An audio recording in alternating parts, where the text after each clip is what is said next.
설날 아침 대구 시댁 거실 한가운데서 시어머니의 목소리가 얼음장처럼 날아왔습니다. 내 엄마 손은 원래 그런 일 하라고 있는 손이야. 내 작은 엄마는 유명한 셰프고 사람들한테 수십만 원짜리 코스를 내는 귀한 손인데 어떻게 이런 기름 묻은 일을 시키니? 그 말을 들은 순간 저는 손에 들고 있던 젓가락을 떨어뜨릴 뻔했습니다. 뜨거운 기름에 데인 손등이 아직도 욱신거리고 있었고 새벽 4시부터 서서 전을 부치고 떡국을 끓이고 생선을 굽느라 허리는 끊어질 듯 아팠습니다. 그런데 제 9살 아들 지호가 그 작은 몸으로 거실 한복판에 서서 떨리는 목소리로 물었던 겁니다. 할머니, 작은 엄마는 요리사인데 왜 안 해요? 왜 엄마만 다 해요? 그 순수한 질문 하나에 거실의 웃음소리가 뚝 끊겼습니다. 하지만 시어머니 한복순 여사는 부끄러워하기는커녕 아이에게 눈을 부라렸습니다. 어디 어른들 일에 애가 끼어들어? 작은 엄마는 유명한 사람이야. 네 엄마처럼 시장에서 빵이나 굽던 사람이랑 같아. 그 순간이었습니다. 마당에 차를 대고 들어오던 제 남편 박도윤이 그 말을 처음부터 끝까지 다 듣고 말았습니다. 평생 어머니 앞에서는 말끝을 흐리던 남자, 제가 억울해도 조금만 참자고 하던 그 남자가 그날은 얼굴빛이 완전히 달라졌습니다. 남편은 제 손을 봤습니다. 빨갛게 부어오른 손등, 손가락 마디마다 박힌 굳은 살, 밀가루와 기름 냄새가 밴 손, 그리고는 아들을 봤습니다. 할머니에게 혼난 줄 알고 입술을 깨물고 있는 아이의 얼굴을요. 남편은 아무 말 없이 거실 중앙에 차려진 차례상 앞으로 걸어갔습니다. 다음 순간 쾅 하는 소리와 함께 상이 뒤집혔습니다. 떡국 그릇이 깨지고 생선이 바닥에 떨어지고 과일이 굴러갔습니다. 시어머니는 비명을 질렀고 명품 원피스를 입고 있던 동서 문세라는 치마에 국물이 튀었다며 소리를 질렀습니다. 하지만 남편은 더 큰 목소리로 외쳤습니다. 엄마, 유명한 셰프 손만 손이야? 내 아내 손은 손도 아니야? 엄마가 하찮다고 말한 이 손이 내가 망했을 때 나를 먹여 살렸어. 이 손이 엄마 병원비도 냈고 명절마다 돈도 보냈고 이 집 제사상도 12년 동안 차렸어. 그런데 엄마는 아직도 이 사람을 며느리가 아니라 하녀로 보고 있었던 거야. 저는 그 자리에서 아무 말도 하지 못했습니다. 울고 싶었지만 눈물도 나오지 않았습니다. 12년 동안 쌓였던 무언가가 남편의 그 한마디와 함께 제 안에서 조용히 무너져 내렸습니다. 남편은 제 손에 끼워져 있던 고무장갑을 벗겨 바닥에 던졌습니다. 그리고 제 손과 지호의 손을 잡았습니다. 가자. 오늘부로 이 집에 다시는 내 손으로 밥 차리게 안 해. 현관을 나서는데 뒤에서 시어머니가 악을 쓰며 소리쳤습니다. 저 여우 같은 년 때문에 내 아들이 미쳤네. 설날에 상을 뒤집어 천벌 받을 놈. 예전 같았으면 저는 그 말에 멈춰서서 죄송하다고 했을 겁니다. 하지만 그날은 아니었습니다. 이상하게도 그 소리가 멀리서 들려오는 낡은 라디오 소리처럼 느껴졌습니다. 차에 올라탄 뒤에도 우리는 한동안 아무 말도 하지 못했습니다. 지호는 뒷좌석에서 훌쩍이고 있었고 남편은 핸들에 이마를 대고 어깨를 떨었습니다. 은하야, 미안하다. 내가 너무 늦었지. 내가 너무 늦게 네 편이 됐어. 저는 남편의 손등 위에 제 손을 얹었습니다. 나 하나는 참을 수 있었어. 그런데 오늘 지호가 봤잖아. 우리 아들이 엄마가 무시당하는 걸 봤어. 그건 더 이상 참을 수 없어. 남편은 고개를 들지 못했습니다. 저는 창밖으로 멀어지는 시댁 아파트를 바라보다가 조용히 말했습니다. 그리고 여보, 세라가 아까 자랑하던 해운대 파인다이닝 식당 자리 말이야. 남편이 겨우 고개를 들고 저를 봤습니다. 응? 왜? 저는 가방 안에서 서류 봉투를 꺼냈습니다. 그 건물 내 거야. 남편의 눈이 커졌습니다. 뭐? 부산 해운대에 있는 6층짜리 푸드 콤플렉스. 작년 3월에 우리 회사가 인수한 그 건물. 세라가 들어가겠다고 한 4층짜리 4명의 법인이 소유하고 있어. 남편은 말문이 막힌 얼굴로 저를 바라봤습니다. 저는 처음으로 아주 천천히 웃었습니다. 방금 나를 빵이나 굽던 여자라고 비웃던 사람이 몇 주 뒤에는 내 앞에서 임대차 계약서를 들고 고개를 숙이게 될 거야. 그때만 해도 시어머니와 동서는 몰랐습니다. 그들이 12년 동안 하찮게 여겼던 며느리, 밀가루 묻은 앞치마를 두르고 부엌에만 서 있던 여자, 명절마다 설거지 담당으로 불리던 제가 사실은 연 매출 124억 원짜리 프리미엄 디저트 기업 은하테이블의 대표라는 사실을요. 그리고 그들이 그토록 자랑스러워하던 유명 셰프 문세라가 꿈에 그리던 식당을 열기 위해 반드시 제 허락이 필요하다는 사실을요. 안녕하세요. 저는 최은하입니다. 지금은 부산과 광주, 서울을 오가며 디저트 브랜드와 외식 공간을 운영하는 사업가로 살고 있지만 시댁 문턱만 넘으면 저는 여전히 빵 굽는 며느리, 손 빠른 큰 며느리, 시키면 군말 없이 하는 사람이었습니다. 저는 목포 근처 작은 동네에서 태어났습니다. 아버지는 제가 어릴 때 돌아가셨고 어머니는 시장 한쪽에서 떡과 빵을 팔며 저를 키우셨습니다.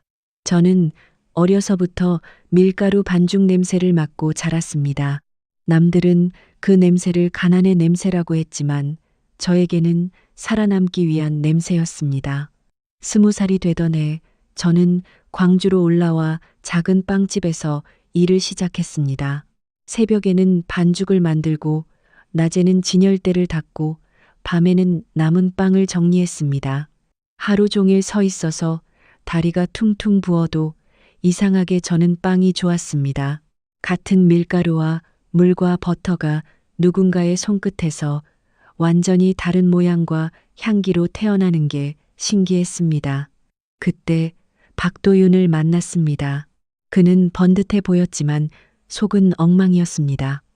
영업직으로 일하다가 무리하게 투자했다가 빚을 졌고 자존심은 강하지만 현실은 흔들리고 있던 사람이었습니다. 사람들은 그를 실패한 남자라고 했지만 저는 이상하게 그 사람의 눈이 싫지 않았습니다. 미안한 걸 미안하다고 말할 줄 아는 사람이었고 힘들어도 제게 거짓말을 하지 않았습니다.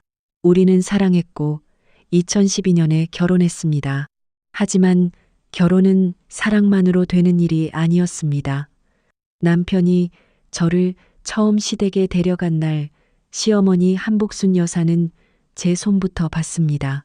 제 손등에 남은 작은 화상 자국, 손톱 밑에 배어있던 밀가루, 반죽을 오래 치대서 굵어진 손가락 마디.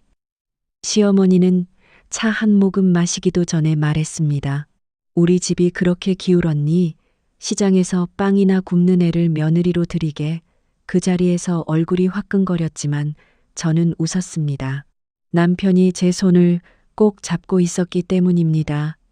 그는 제게 미안하다는 눈빛을 보냈고 저는 그 눈빛 하나로 버텼습니다. 하지만 그건 시작일 뿐이었습니다.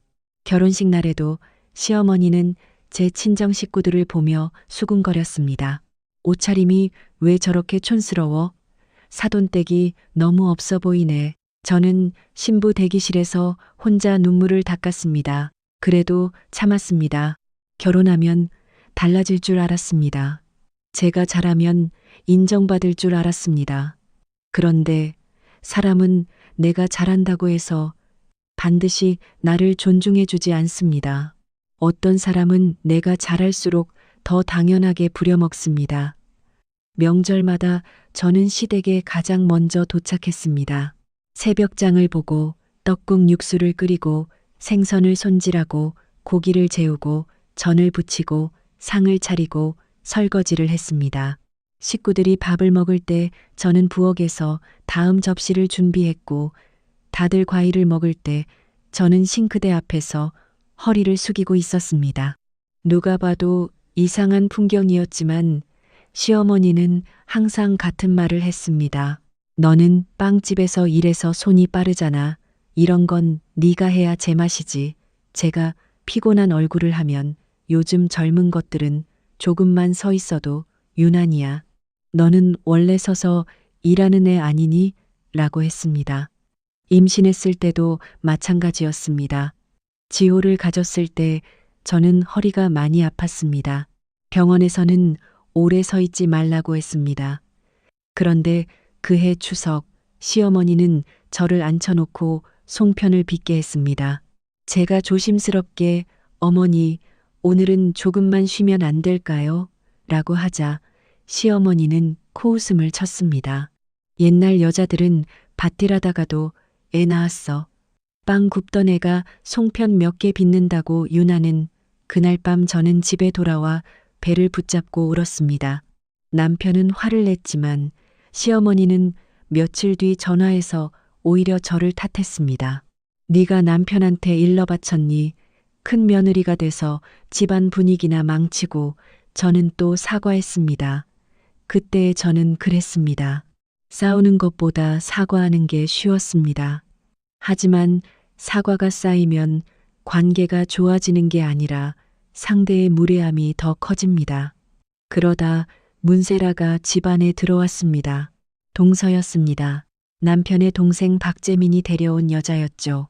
그녀는 요리 프로그램에 몇 번 나온 적 있는 젊은 셰프였습니다.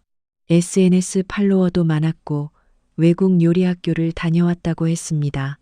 처음 인사 오던 날 시어머니는 제가 한 번도 받아보지 못한 얼굴로 그녀를 맞이했습니다. 직접 과일을 깎고 좋은 찻잔을 꺼내고 친척들에게 전화를 돌려 자랑했습니다. 우리 둘째 며느리는 유명한 셰프야. TV에도 나온 애야. 저는 그날도 부엌에 있었습니다. 시어머니는 제게 귓속말처럼 말했습니다. 너는 괜히 나서지 말고 음식이나 봐. 세라 앞에서 시장 빵집 얘기 같은 거 꺼내면 집안격 떨어진다. 그때 저는 알았습니다. 이 집에서 저는 아무리 노력해도 며느리가 될 수 없다는 것을요. 저는 그저 비교 대상이었습니다. 세라를 돋보이게 하기 위해 늘 낮은 곳에 세워지는 사람. 시어머니는 틈만 나면 말했습니다. 같이 음식을 해도 세라는 예술을 하고 너는 장사를 하는 거야. 그 차이를 알아야지. 세라는 처음에는 예의 바른 척했습니다. 형님, 힘드시죠? 라고 말하면서도 단 한 번도 제 옆에 와서 칼을 들지 않았습니다. 시간이 지나자 그녀는 노골적으로 변했습니다.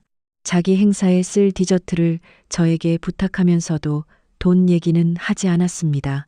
형님이 가족인데 이 정도는 도와주실 수 있죠. 라고 했습니다. 제가 밤새 만들어 보냈더니 그녀는 SNS에 올리며 자기 팀 작품처럼 소개했습니다. 제가 조심스럽게 말하자 그녀는 웃었습니다. 제가 형님, 이런 노출이 얼마나 큰 홍보인데요. 감사해야죠. 어느 날은 제가 그녀의 식당 계획을 듣고 고정비가 너무 높으면 처음 6개월이 힘들 수 있어. 임대 조건은 꼭 잘 봐야 해라고 말했습니다. 세라는 와인잔을 내려놓으며 저를 위아래로 훑어봤습니다. 형님이 그런 걸 어떻게 알아요? 동네 빵 파는 거랑 파인다이닝은 달라요. 그 세계는 아무나 들어오는 곳이 아니에요. 저는 웃었습니다. 그날은 정말 웃음이 나왔습니다. 왜냐하면 그때 이미 저는 그 세계 안에 있었으니까요. 아무도 몰랐지만 저는 결혼 후 남편의 빚을 갚기 위해 광주 외곽의 14제곱미터짜리 작은 주방을 빌렸습니다. 보증금도 제대로 없어서 지인에게 빌린 380만 원으로 시작했습니다. 낡은 오븐 2대, 흔들리는 작업대 하나, 중고 냉장고 하나가 전부였습니다. 첫 해에는 실패가 많았습니다. 크림이 분리되고 케이크가 주저앉고 마카롱은 속이 비고 빵은 타고 어떤 날은 새벽까지 만든 주문을 손님이 취소하기도 했습니다. 기록해보니 첫 해에만 230번 넘게 실패했습니다. 하지만 저는 멈추지 않았습니다. 아침에는 배달을 하고 낮에는 거래처를 만나고 오후에는 재료를 사고 밤에는 제품을 만들고 새벽에는 원가 계산과 마케팅 공부를 했습니다. 하루 17시간을 일했습니다. 손목이 아파 젓가락을 들기 힘든 날에도 반죽기를 돌렸고 발바닥이 갈라져 피가 나도 시장을 뛰었습니다. 남편도 바뀌었습니다. 처음에는 미안함에 고개만 숙이던 사람이 어느 날부터 제 옆에서 박스를 들고 뛰기 시작했습니다. 그는 배달을 하고 거래처를 관리하고 직원들을 챙기고 회계를 배웠습니다. 우리는 부부이자 동업자가 되었습니다. 그렇게 은하 테이블이 만들어졌습니다. 처음에는 동네 카페 몇 곳에 납품했습니다. 그러다 맛이 입소문을 탔고 웨딩홀에서 연락이 왔고 호텔에서 샘플을 요청했고 프리미엄 디저트 브랜드로 조금씩 성장했습니다. 2018년부터 2024년 사이 회사는 폭발적으로 커졌습니다. 광주에 있던 작은 주방은 공장형 베이커리로 바뀌었고 부산과 서울에 매장이 생겼고 호텔과 레스토랑에 디저트 메뉴를 공급하게 되었습니다. 12년이 지난 지금 은하 테이블의 연 매출은 124억 원을 넘었습니다. 그리고 2024년 3월 저는 부산 해운대에 있는 6층짜리 푸드 콤플렉스를 420억 원에 인수했습니다. 그곳에는 루프톱 카페, 쿠킹 스튜디오, 레스토랑 공간, 프리미엄 주방 쇼룸, 그리고 유명 셰프들이 들어오고 싶어하는 4층 파인다이닝 구역이 있었습니다. 저는 그 사실을 시댁에 말하지 않았습니다. 자랑하고 싶지 않아서가 아니었습니다. 알리고 싶지 않았습니다. 제가 성공했다는 걸 알면 시어머니가 가장 먼저 할 말이 뻔했기 때문입니다. 그래도 가족인데 도와야지. 그리고 그 예상은 조금도 틀리지 않았습니다. 설날 아침 세라가 자랑스럽게 말했습니다. 어머니, 저 이번에 해운대에 식당 열어요. 진짜 고급 파인다이닝으로요. 한 사람당 코스 가격만 해도 꽤 될 거예요. 거기 들어가려는 셰프들이 줄 섰는데 제가 거의 계약 직전이에요. 시어머니는 박수를 쳤습니다. 역시 우리 세라다. 이 집안을 일으킬 사람은 너밖에 없어. 저는 그 주소를 듣는 순간 젓가락질을 멈췄습니다. 해운대 6층짜리 푸드 콤플렉스 4층, 바로 제 건물이었습니다. 하지만 저는 아무 말도 하지 않았습니다. 세라는 저를 보며 웃었습니다. 형님, 나중에 오시면 제가 할인은 해드릴게요. 물론 예약이 너무 밀리면 힘들 수도 있지만요. 시어머니도 거들었습니다. 은하, 너도 좀 배워라. 같은 음식이라도 사람 격에 따라 이렇게 달라지는 거야. 저는 그때까지도 참았습니다. 하지만 지호가 질문했고 시어머니가 아이 앞에서 제 손을 모욕했고 남편이 상을 뒤집었습니다. 그렇게 판이 바뀌었습니다. 며칠 뒤 저는 비서 김나리에게 지시했습니다. 4층 임차 희망자 문세라 씨와 미팅 잡아주세요. 단, 소유주가 누군지는 절대 말하지 마세요. 법무팀서 변호사님도 참석하시고요. 약속 당일 세라와 재미는 해운대 푸드 콤플렉스 회의실에 먼저 와 있었습니다. 세라는 흰색 정장을 입고 있었습니다. 머리도 완벽했고 표정도 자신만만했습니다. 유명 셰프인 자신이 들어오면 건물주가 반길 거라고 믿는 얼굴이었습니다. 재미는 옆에서 계속 물을 마셨습니다. 투자가 너무 커서 긴장한 듯 했습니다. 비서가 문을 열며 말했습니다. 최 대표님 들어오십니다. 세라와 재미는 자리에서 벌떡 일어나 허리를 숙였습니다. 문이 열렸습니다. 제가 들어갔습니다. 크림색 수트에 머리를 단정히 묶고 제 옆에는 남편 도윤이 운영이사 자격으로 서 있었습니다. 세라가 고개를 들었습니다. 그녀의 눈동자가 흔들렸습니다. 형님? 저는 천천히 상석에 앉았습니다.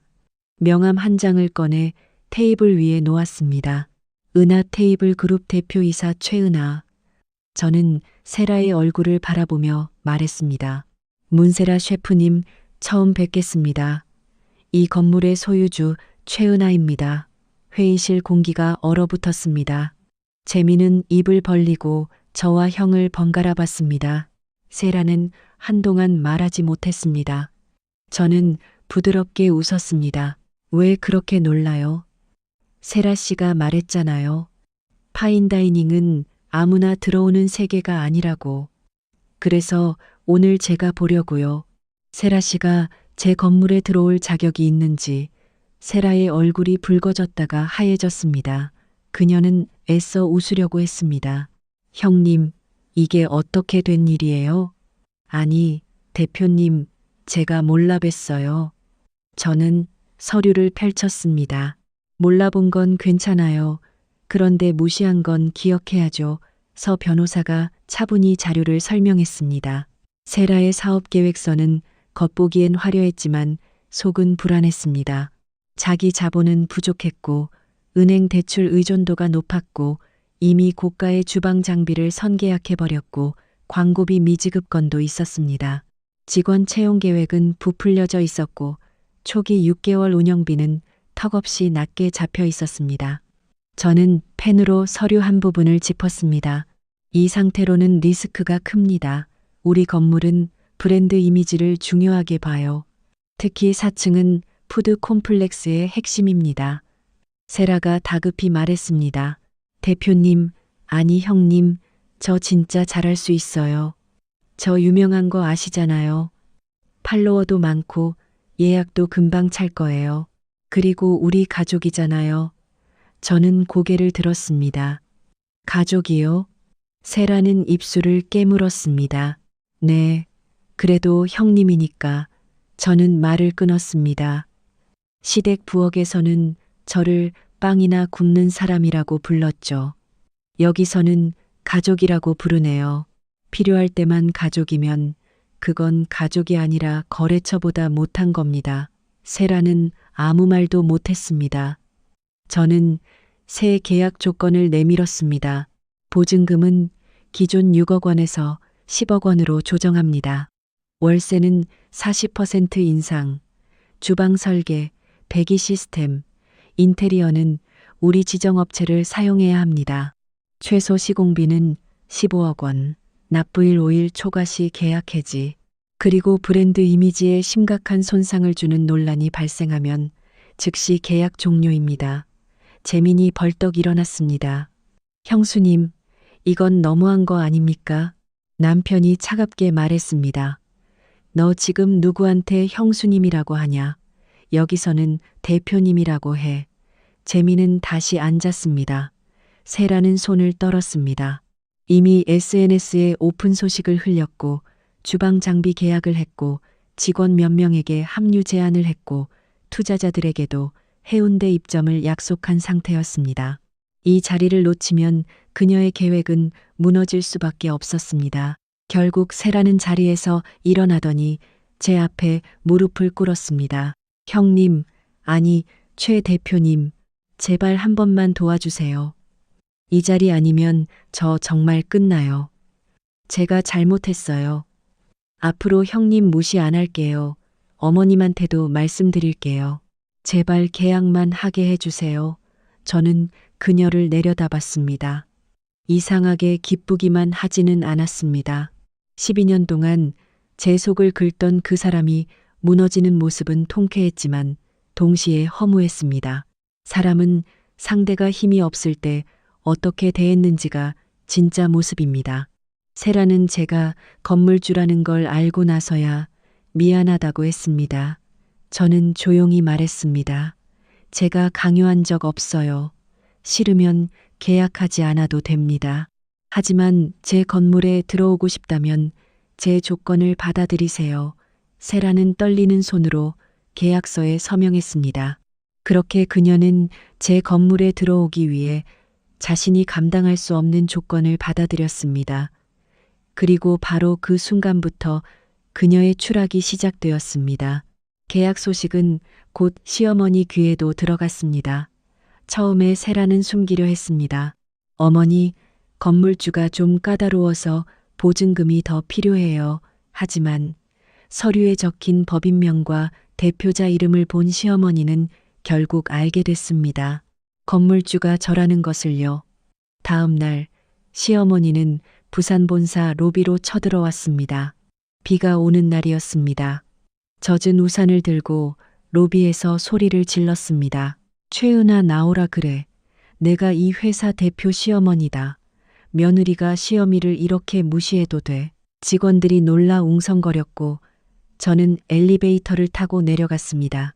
시어머니는 저를 보자마자 달려왔습니다. 너 이 독한 거사. 네가 사람이야. 세라 앞길을 그렇게 막아. 가족끼리 돈 몇 푼 가지고 그렇게 장사를 해. 저는 침착하게 말했습니다. 어머니, 여기는 회사입니다. 소리 지르실 곳이 아니에요. 시어머니는 비웃었습니다. 회사? 네가 회사 좀 한다고 뭐라도 된 줄 알아? 네가 번 돈도 결국 우리 아들 덕분 아니야? 여자가 결혼했으면 남편 집안의 보탬이 돼야지. 감히 시동생 부부한테 바가지를 씌워. 그때 남편이 뛰어 들어왔습니다. 현장 점검 중이었는지 안전화에 먼지가 묻어 있었습니다. 그는 어머니 앞에 섰습니다. 엄마, 그만해. 시어머니가 남편에게 매달렸습니다. 도윤아, 너 저 여자한테 속고 사는 거야. 저 돈 다 네 돈 아니냐? 네가 남편인데 왜 가만히 있어? 남편은 주변 직원들이 다 듣도록 분명하게 말했습니다. 엄마, 내가 망했을 때 나 먹여 살린 게 은하야. 내가 빚더미에 앉았을 때 나 다시 일으킨 것도 은하고 이 회사 만든 것도 은하야. 이 건물도 은하 돈으로 산 거야. 엄마는 고맙다고 한 번이라도 했어. 12년 동안 부엌에 세워놓고 무시만 했잖아. 시어머니는 입을 벌린 채 굳었습니다. 남편은 보안 직원에게 말했습니다. 정중히 밖으로 모셔주세요. 다시 회사에 오시면 업무 방해로 대응하겠습니다. 시어머니는 끌려나가면서도 악담을 퍼부었습니다. 천벌 받을련 너 잘 되는지 두고 보자. 저는 그 말을 들으며 이상하게 마음이 차분해졌습니다. 예전에 저는 그 말 한마디에도 밤새 잠을 못 잤을 겁니다. 하지만 이제는 알았습니다. 저주하는 사람의 말이 제 인생을 결정하지 않습니다. 제 인생은 제가 만든 선택들이 결정합니다. 얼마 지나지 않아 진짜 문제가 터졌습니다. 서 변호사가 제 방으로 들어와 말했습니다. 대표님, 문세라 씨 관련해서 확인하셔야 할 게 있습니다. 그는 자료를 펼쳤습니다. 세라는 과거 팝업 레스토랑을 운영하면서 리뷰 업체를 통해 가짜 후기를 대량으로 구매한 정황이 있었습니다. 또 고급 식재료를 쓴다고 홍보했지만 실제로는 저가 재료를 섞어 썼다는 내부 제보도 있었습니다. 더 심각한 건 직원들에게 임금을 늦게 지급하고 폭언했다는 영상이 뒤늦게 온라인에 올라오기 시작했다는 점이었습니다. 하루 만에 그녀의 이미지가 무너졌습니다. 고급 셰프 문세라의 민낯, 가짜 리뷰 의혹, 직원 갑질 폭로 같은 제목이 인터넷을 뒤덮었습니다. 은행은 대출 심사를 중단했고 투자자는 연락을 피했고 장비업체는 잔금 선입금을 요구했습니다. 세라는 돈줄이 막혔습니다. 그날 밤 세라가 제 집으로 찾아왔습니다. 초인종이 여러 번 울렸고 인터폰 화면 속 그녀는 완전히 다른 사람이 되어 있었습니다. 화장기는 지워졌고 머리는 헝클어졌고 눈 밑에는 짙은 그림자가 내려와 있었습니다. 문을 열자마자 그녀는 현관에 무릎을 꿇었습니다. 형님, 제가 잘못했어요. 정말 잘못했어요. 제발 보증금 조금만 낮춰주세요. 아니면 잠깐만 빌려주세요. 저 이대로면 끝나요. 저는 그녀를 내려다봤습니다. 세라야. 그녀가 고개를 들었습니다. 저는 물었습니다. 만약 내가 아직도 내 눈에 시장에서 빵이나 굽던 여자였다면 너 지금 나한테 무릎 꿇고 사과했을까? 세라는 대답하지 못했습니다. 그 침묵이 모든 답이었습니다. 저는 조용히 말했습니다. 네가 미안한 건 나를 무시해서가 아니야. 네가 무시하던 사람이 갑자기 너보다 위에 있다는 걸 알게 돼서 당황한 거지. 세라는 울음을 터뜨렸습니다. 제발요, 형님. 가족이잖아요. 저는 고개를 저었습니다. 가족이라는 말 그렇게 쉽게 쓰지 마. 가족은 필요할 때 꺼내 쓰는 카드가 아니야. 그리고 문을 닫았습니다. 세라는 결국 기한 내 잔금을 내지 못했습니다. 계약은 조항대로 해지되었습니다. 보증금 일부는 위약금으로 처리되었고 원상 복구 비용과 설계 변경 비용까지 청구되었습니다. 이미 주문한 고가의 주방 장비는 환불이 되지 않았고 광고 계약 위약금도 붙었습니다. 그녀의 빚은 눈덩이처럼 불어나 31억 원을 넘었습니다. 재미는 세라에게 분노했습니다. 내 허영심 때문에 우리 집이 망했어. 세라는 맞받아쳤습니다. 당신이 돈을 제대로 준비했으면 이 지경 안 됐어. 둘은 서로를 물어뜯듯 싸웠고 결국 이혼 소송에 들어갔습니다. 시어머니는 세라를 살리겠다며 대구 아파트를 담보로 잡혔습니다. 하지만 이미 늦었습니다. 세라의 평판은 무너졌고 은행은 등을 돌렸고 투자자는 사라졌습니다. 결국 시어머니의 집은 경매로 넘어갔습니다. 평생 저를 가난하다고 멸시하던 사람은 이제 외곽의 작은 월세방으로 옮겨야 했습니다. 며칠 뒤 시어머니에게서 전화가 왔습니다. 목소리는 예전처럼 높지 않았습니다. 지치고 약해진 목소리였습니다. 은하야, 그래도 내가 내 시어머니다. 갈 데가 없는데 며칠만 신세지면 안 되겠니? 저는 한동안 아무 말도 하지 않았습니다. 예전 같았으면 마음이 약해졌을지도 모릅니다. 하지만 저는 12년의 부엌을 기억했습니다. 임신한 몸으로 송편을 빚던 날을 기억했습니다. 지호 앞에서 제 손을 모욕하던 목소리를 기억했습니다. 저는 천천히 대답했습니다. 어머니, 예전에 말씀하셨죠. 이 집에는 시장에서 빵이나 굽는 며느리가 필요 없다고요. 이제 그 며느리도 어머니 집안에 필요 없습니다. 시어머니는 숨을 삼켰습니다. 저는 계속 말했습니다. 대신 도윤 씨를 생각해서 매달 70만 원은 보내드리겠습니다. 하지만 조건이 있어요. 저희 집, 회사, 지호 학교 근처에 오시면 그 지원도 끊겠습니다. 시어머니는 다시 본색을 드러냈습니다. 야, 이 못된 년아, 네가 나를 이렇게 버려? 저는 조용히 전화를 끊었습니다. 그리고 번호를 차단했습니다. 손이 떨리지 않았습니다. 이상할 정도로 평온했습니다. 사람이 정말 단단해지는 순간은 소리를 지를 때가 아니라 더 이상 설명하지 않아도 될 때라는 걸 그때 알았습니다. 시간이 흘렀습니다. 다음 설날이 다가왔습니다. 예전 같으면 그 무렵부터 저는 시댁 장보기 목록을 떠올리며 머리가 아팠을 겁니다. 생선은 몇 마리, 고기는 몇 근, 전은 몇 종류, 설거지는 또 얼마나 쌓일까. 하지만 그해 설날 아침 저는 새벽 4시에 일어나지 않았습니다. 기름 냄새도 없었습니다. 시어머니의 전화도 없었습니다. 저와 남편 지호는 남해로 떠났습니다. 바닷가 리조트에 도착하자 지호는 신발도 벗지 않고 모래사장으로 뛰어갔습니다. 엄마, 여기 너무 좋아. 우리 이제 명절마다 여기 오면 안 돼?